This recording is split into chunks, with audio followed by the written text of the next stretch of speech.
Hello everyone, my name's Bart G and I'm a Christian speaker from the UK, and I'm also a musician, and I was born severely disabled with a rare disability called Arthrogryposis, which means that I have weak muscles and stiff joints, and it affects people in different ways.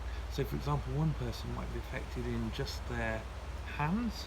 For example, maybe someone else is affected in the lower half of their body. Other people like me, it affects their whole body, and each person is uniquely affected as to how severe it can be. And when I was born, the doctors told my parents that I would never walk, that I may never have the strength to be able to sit up independently, and I was basically just given a very bleak outlook to life. I was given no hope to be able to do anything for myself. But I was brought up in a Christian family. I'm a Christian myself, and the church that I went to, the pastor of our church, he prophesied to my parents, saying that little by little I would be able to do more and more new things that will amaze people. And he prayed for two things specifically. The first thing that he prayed was that one day I'd be physically able to walk down the aisle of the church, going against what the doctors were saying. And the second thing he prayed was that one day I would be able to play the organ, like my dad. And I actually play the piano rather than the organ, but it's obviously similar to play with your hands. So basically, to cut a long story short, both of these prayers have been answered. But I've had the question asked in the past: if God is real, if God is a loving God, why hasn't He healed me of my disability? And I do believe that God can heal people instantly, but I also believe that God can use people through the difficulty of a situation so that His works can be displayed and for His glory to shine through that person. And one scripture from the Bible I want to share with you today is taken from 2 Corinthians 12, verse 8 to 10. And it says, 3 times I pleaded with the Lord to take it away from me. But He said to me, my grace is sufficient for you, for my power is made perfect in weakness. Therefore I will boast all the more gladly about my weaknesses, so that Christ's power may rest on me. That is why, for Christ's sake, I delight in weaknesses, in insults, in hardships, in persecutions, in difficulties. For when I am weak, then I am strong. Now, many times as a child, I've prayed for God to heal me of my disability, but I am still physically disabled. But about 6 years ago, I got invited to share my story of what God's done in my life through my disability.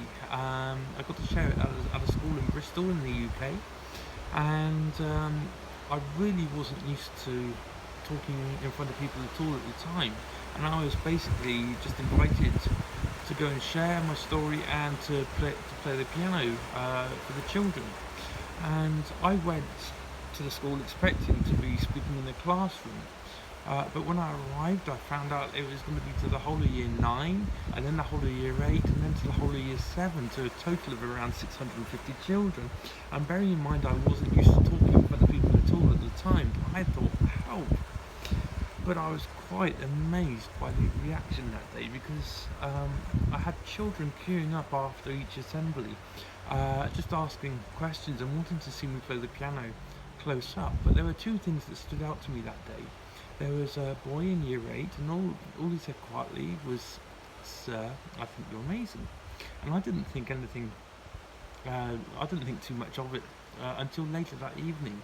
The teacher who invited me in said that she overheard him say that, and couldn't believe it, because he was one of the worst behaved in the year and was on report to her. So that was one thing. The second thing that day was there was a girl in year 7, and she said that when I played the piano at the end of the assembly, she started to cry, and it was because her mum had some sort of disability and had basically given up trying to cope with her disability. And so she said she was going to go home and tell her mum about me, and really try and motivate her. And it suddenly occurred to me that day, I prayed many times as a child for God to heal me of my disability, but it suddenly occurred to me, what if God could use me through my disability? And I didn't actually do anything for really quite a long time after that, but about 18 months later, this was November 2015, I got invited out of the blue just to go and share my story at a church in Birmingham where I knew the pastor, so I agreed. And then, having seen on social media that I was going to this church in Birmingham, an old school friend said, could I go to her school in London? So I agreed. So I went in December 2015, just a month later. And then after that, I really felt that this was it, that I should actually start sharing my story regularly. And so I set up my website, which is breakinglimits.co.uk, and I prayed to God that if this was the right thing for me to do, that He would open up opportunities for me. And I launched my website at the beginning of 2016. And to be honest, it was quite slow progress to start with. I think I had 6 talks in the first 6 months, but it has gradually accelerated and accelerated and accelerated. So that by last year, 2019, I actually ended up with just under 150 talks, and I get to share my story in churches, schools, prisons around the UK, and sometimes abroad. And I actually had 13 talks in India, which was probably the highlight of the year for me.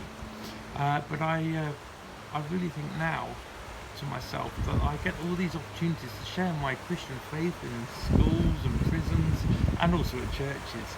And if I didn't have my disability, would I actually necessarily get these opportunities?